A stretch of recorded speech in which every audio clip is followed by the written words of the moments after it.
Hello, everyone. My name is Reginald Maddox, and I am here to talk to you today about communication, more to know before speaking. Um, we wanted to bring this training to you because this is like a short course from our full verse uh, training uh, course. But we want to talk about this because when we think about communication, we come into the place to where we have to understand that communication really is more complicated than what we think because there are a lot of moving parts to having an open dialogue with someone. There are quite a few factors that we do need to consider. So, with today's training, we want to talk about knowing more before speaking. And hopefully, after this short course, you have a better understanding of what goes into communication, how your communication may lead to some maybe misunderstandings with other people. But we want you to basically understand that there is definitely more to communication. We want you to understand that communication has different levels. There are different things that are going to affect a person's ability to communicate, why they will communicate, why they will not communicate, why they may be hesitant to communicate. So we want to talk about some of those things in this short course. At the end of this course, please feel free to email us or contact us. Our information will be at the end of the training course. If you want to receive a copy of this presentation, or if you're looking to maybe have this training conducted in the fullness of what it is with your organization, or if you want to participate in one of our independent training courses, let us know. So with that being said, like this is a short course. This normally goes about 30 minutes. That's the time frame for our short courses.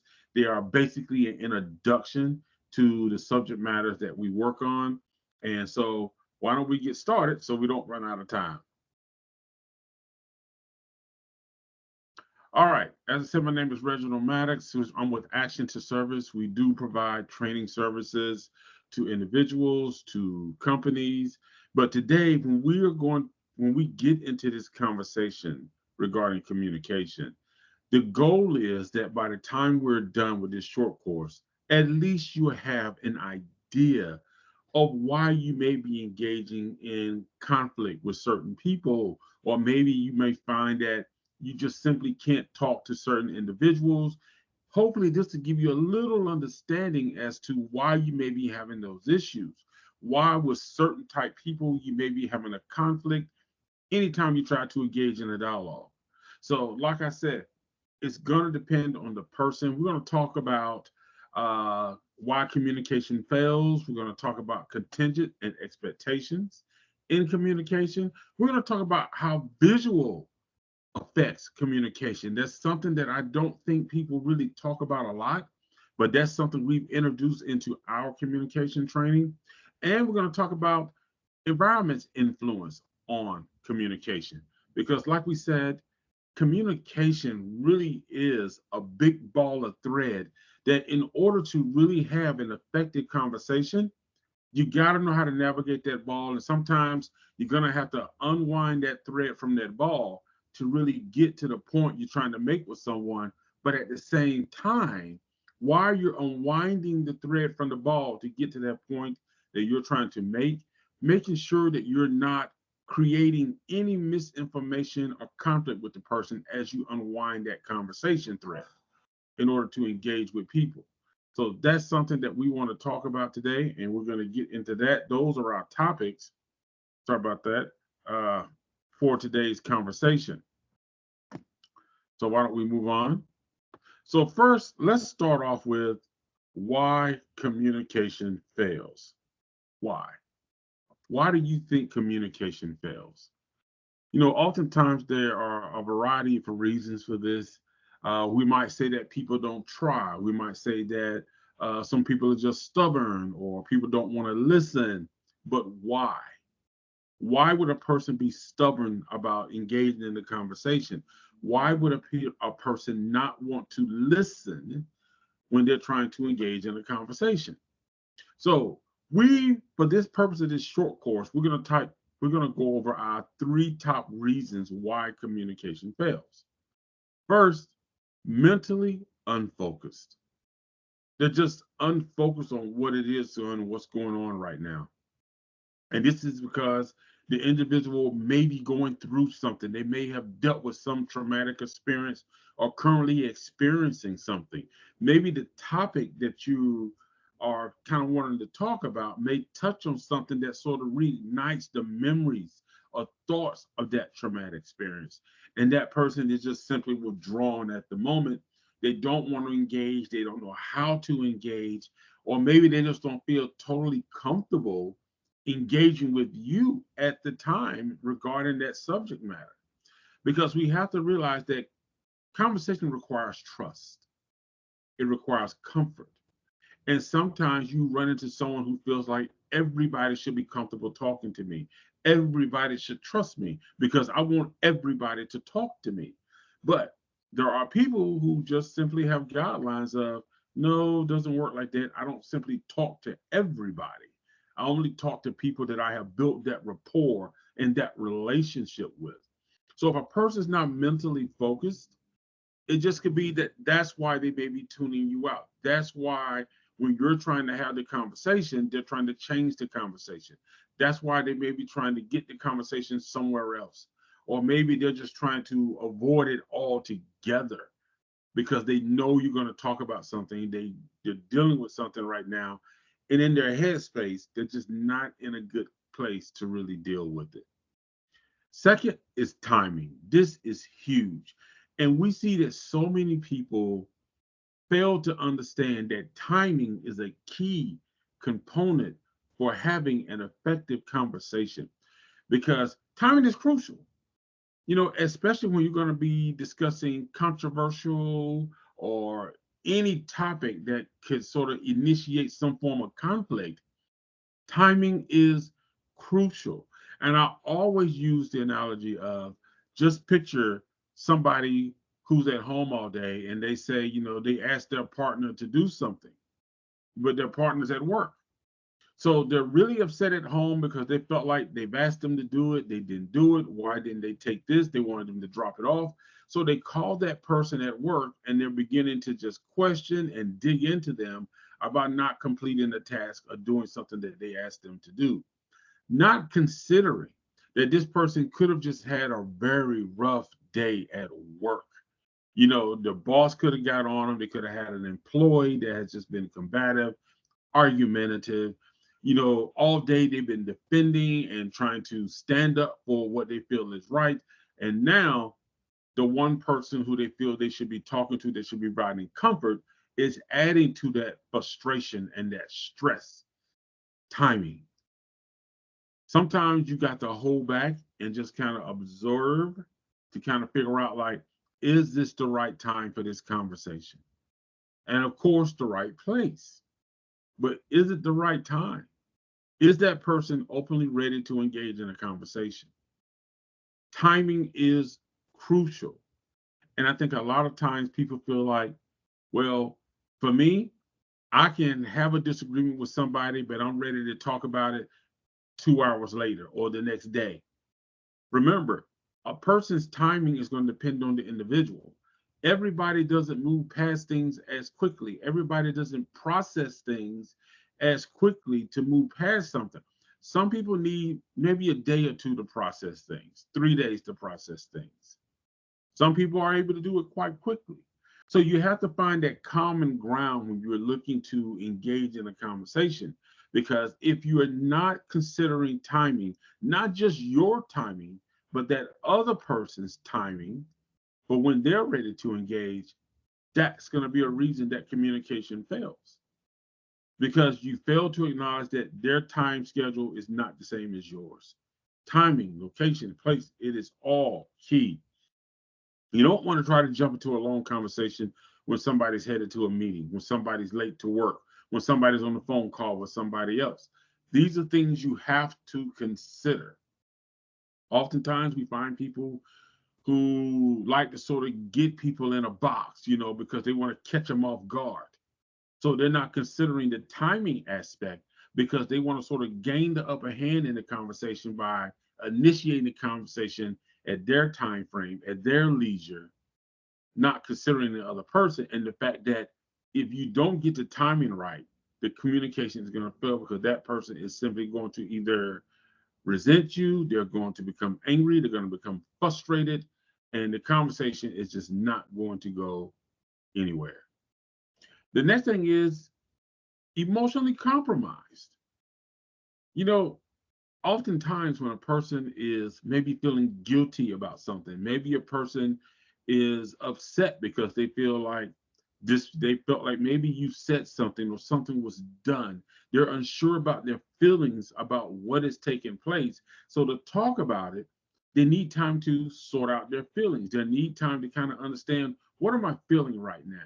Are my feelings legitimate? Am I being realistic? What is going on? So emotionally, they are compromised and they don't know how to deal with it. So they may try to avoid it. They may try to play around with it, but not really get into it. Because when they're emotionally compromised, they don't really want to give a yes or no. Whereas someone may be saying, listen, I simply need it. It's black and white, yes or no.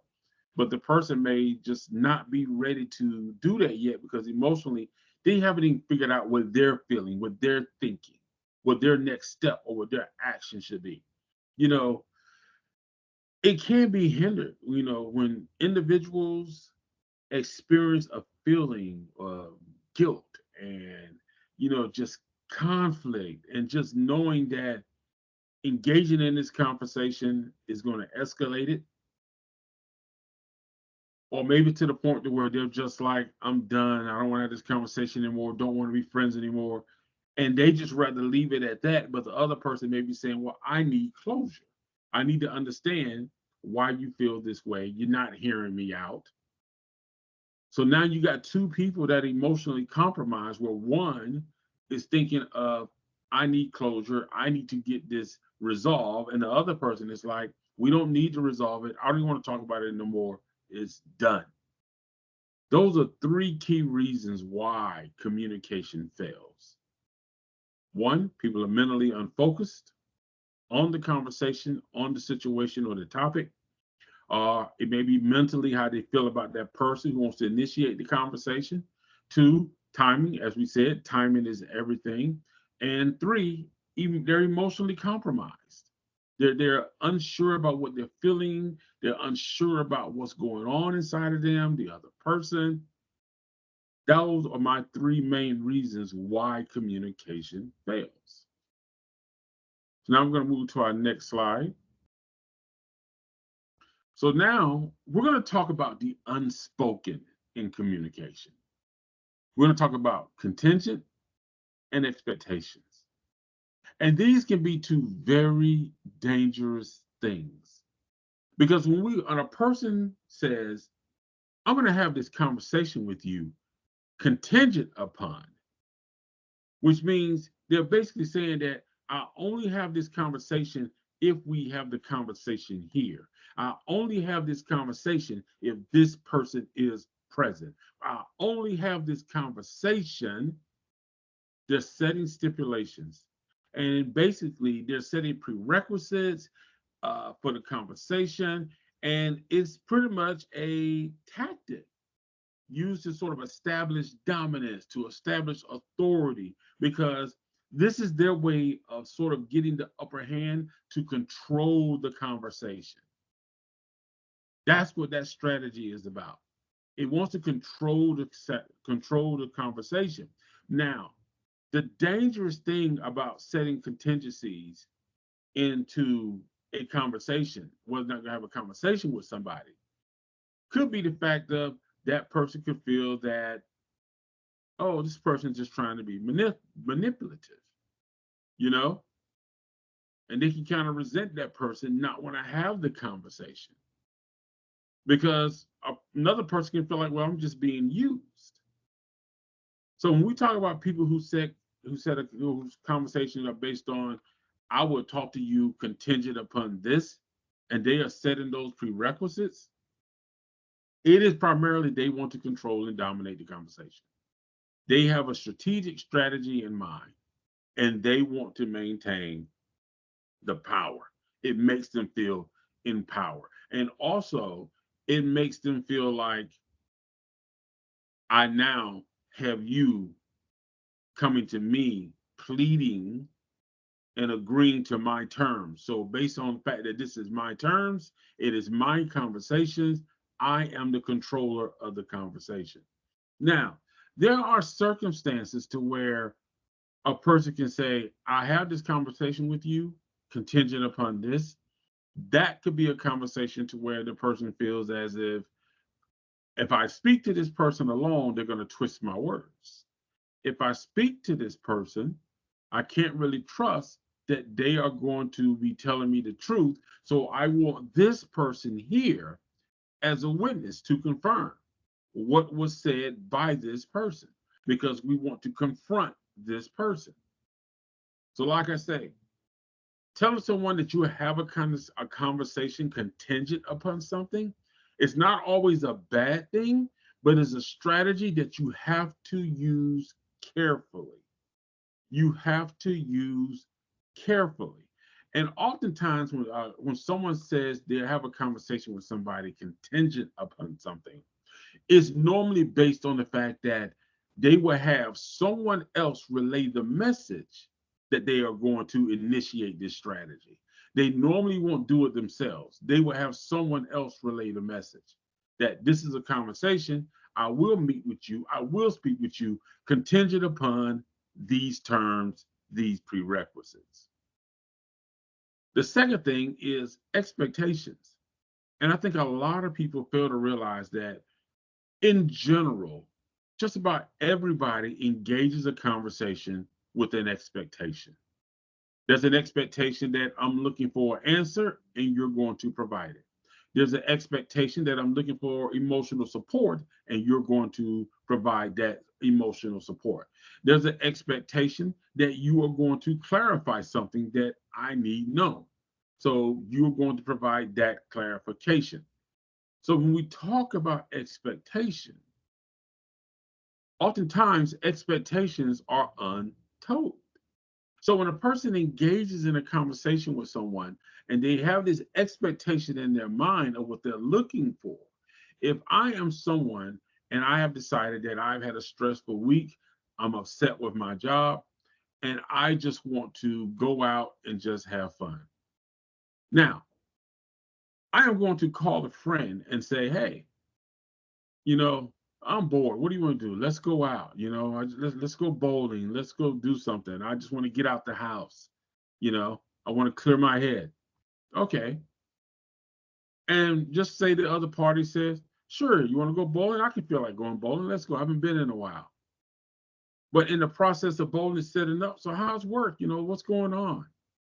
I don't want to talk about work. If that person gets a little frustrated, or maybe they say it with like a slight bit of you know, discuss like, oh, I don't want to talk about work.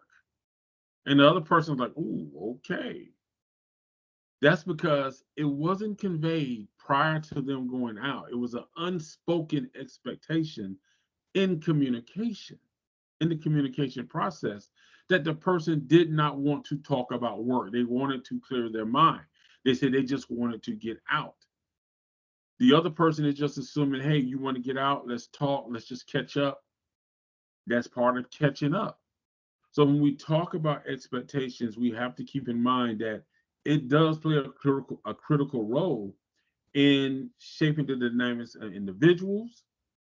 And, these expectations left unspoken are very difficult for other people to really understand sometimes because people can actually ask you questions that may go against your expectations in the conversation simply because they want to understand, they're trying to get clarity themselves, or they may be a bit confused as to what's going on.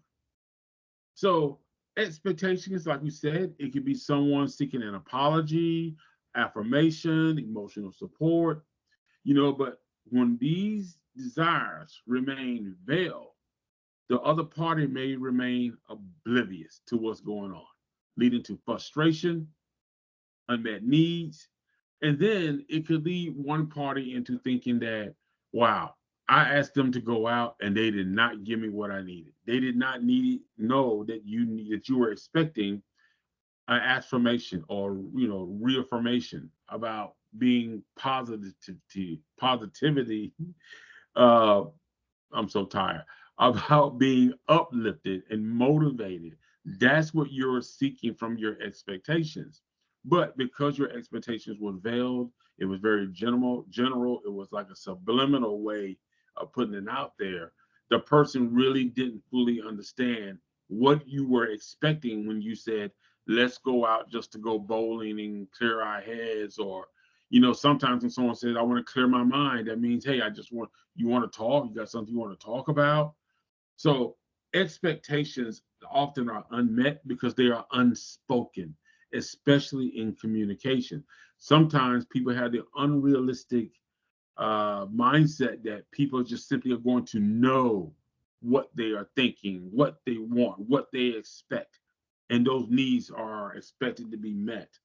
So when we talk about contingent and we talk about expectations, those are two things in communication that we don't talk about very often, but actually do need to be discussed. It needs to be considered as to how to understand that if this person said that I want this conversation contingent upon, okay, so why do you feel you need this contingency? Not to debate, but just to understand, because there could be a misunderstanding about something I said, communication, workplace relationships, something could have taken place. And the same thing for expectations. If you ask someone, "Did you have a good time?" They was like, "No, it didn't." No, what was wrong? Okay, well, I didn't know that. Expectations have to be spoken. Okay, they have to be spoken so the other party clearly understands what you are looking for. So now we're going to talk about communication, visual effect. Now, I love this study. I love this research because when we talk about communication, visual effect, we really don't understand how communication is so visual. Communication, a person's first impression of you visually can determine if they're going to speak to you. There's a big difference when a person is speaking to someone that they are attracted to versus someone they are not attracted to. It is a big difference, as you can see in the picture here, that when you see a person in uniform, a person wearing a security or law enforcement uniform, visually, it could turn off somebody's communication. It can make them shut down verbally. Versus seeing somebody from a fire department, you might think otherwise. Well, okay, hey, because with the uniform, you see authority, you see power. With the fire department, you see help, comfort. This is the power of how vision, what we see visually when we look at people, can affect our ability to communicate or our willingness to communicate with them simply because of what we are seeing visually. It plays a huge role in how we interact because people will look at someone visually and they will make a perception. They will make an assumption about that person. They may have a perception about that person's behavior, their mindset. Already, without knowing that person, they've come to a conclusion of who this person are, their personality, their likes, without really hearing one word for them. Now, I'm pretty sure most of you have probably seen there is a sort of a dating show right now that's out that's sort of popular on social media where people are given balloons. And then when the other person comes in, they have the option to pop the balloon if they're interested or not interested. And it's amazing to see what happens that when this person walks in, how people are popping their balloons. They're popping the balloons based on the fact of the person's height, their smile, their clothes. And there's often this thing that said men are more visual than women, but I personally believe that men and women are equally visual. Both are equally visual. So when we talk about visual and how it affects communication, it really does play a part. The uniform you may be wearing, the clothes you may be wearing, your facial expressions, the car you may be driving. All of this can play a part in how a person communicates with you, what assumptions they make about you, the perceptions they create about you. These are all things, and they're all based on visual. A person can be hear a voice and then turn around and talk to a person, their tone will change, they adjust their language, they adjust their body language. Their whole aura about them can change based on the fact of what they saw visually. It can significantly influence how someone communicates based on visually what they see. And we talked about the unspoken in communication, um, visual. Most people would not tell you why they what they saw visually about you that made them not communicate with you in the same way they communicate with someone else. They won't tell you that. So you have to be mindful that sometimes visual can affect how a person communicates with you. And it happens very daily. We do it daily. So think about that when you're engaging with someone. Oftentimes there are nonverbal cues to kind of let you know that visually, okay, this person seems a little off or something. Something about me is maybe off to them, they don't like, they don't care for. But these are things that we do have to be mindful of. That visual does affect a person's willingness and how they communicate with you. So now let's talk about environments. Environments effect on communication. This is one of those other things that I think when we talk about communication, we said earlier that communication is this big ball of thread that you really have to unwind to make it effective. So when we talk about the environment, it can be a positive or negative effect on how a person responds and engages in a conversation. If you're looking at a situation to where there could be a person to where they may be approached by law enforcement, or they may be engaged with a conversation with a coworker that's they feel like, oh, there's people around there hearing this. What's the perception that these people have of me? Do they think I'm a criminal? Do they think I'm a bad employee? Do they think that I cannot speak up for myself? Am I looking weak right now? Because there are maybe other people around who may be witnessing or observing what is going on without fully hearing. That simple perception can make a person now become more aggressive, more vocal, okay? Because now they're sort of going into a defense mode because they feel like maybe their character is in question. The perception that other people are have of them is making them look weak. So it can be very important to consider the environment when you are engaging in a conversation. You know, oftentimes people say, like, when people are having a debate, go out to a restaurant, sit down and talk. Because you're in the restaurant, there's other people around, it may quiet down the conversation because no one really wants to raise their voice, no one really wants to get loud. But that really depends on the person and how the conversation is going. Because sometimes a person can have such deep emotions or feel really harsh about a certain situation that even if you're sitting down, their body language and their vocal tones are going to reflect the fact that they're not happy. They don't like what you did. They don't like the way this conversation is going, and they want to get the last word and get out. So you have to consider the environment. But to consider the environment, you have to consider the person. Keep in mind that a person who's really sensitive to noise, they may feel like this place is too noisy. I can't talk to you and listen while this dump truck or this tinging noise is going off. It's distracting me from this conversation, but you just want to keep talking. So there are different things that come into play. And you have to consider the environment when you are engaged in a conversation. Consider what's around you. Consider who's around you. Consider the personality. How does that person's personality work in that environment?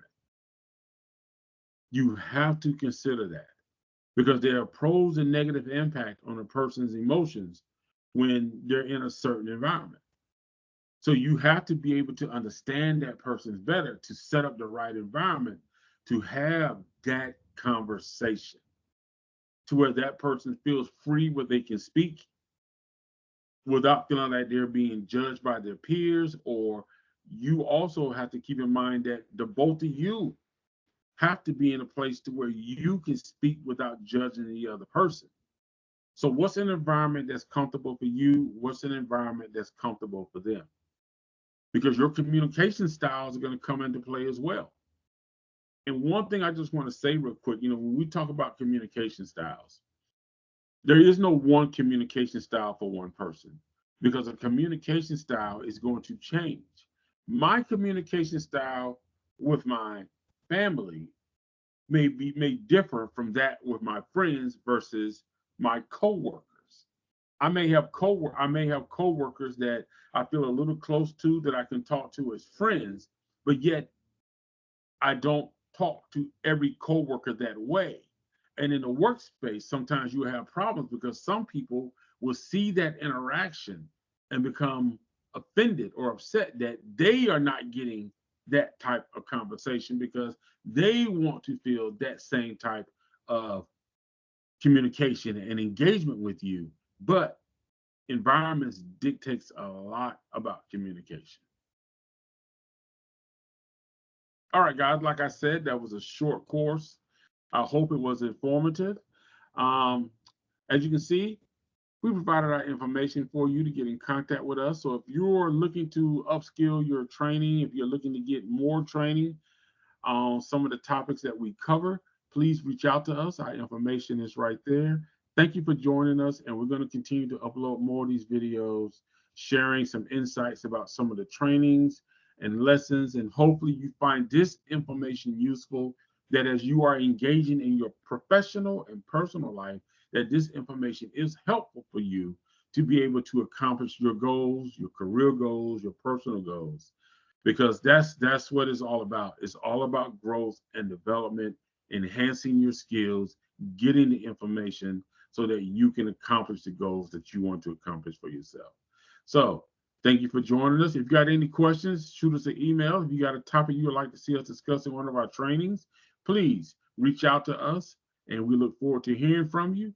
That is the conclusion of this training session for the day. Have a great day.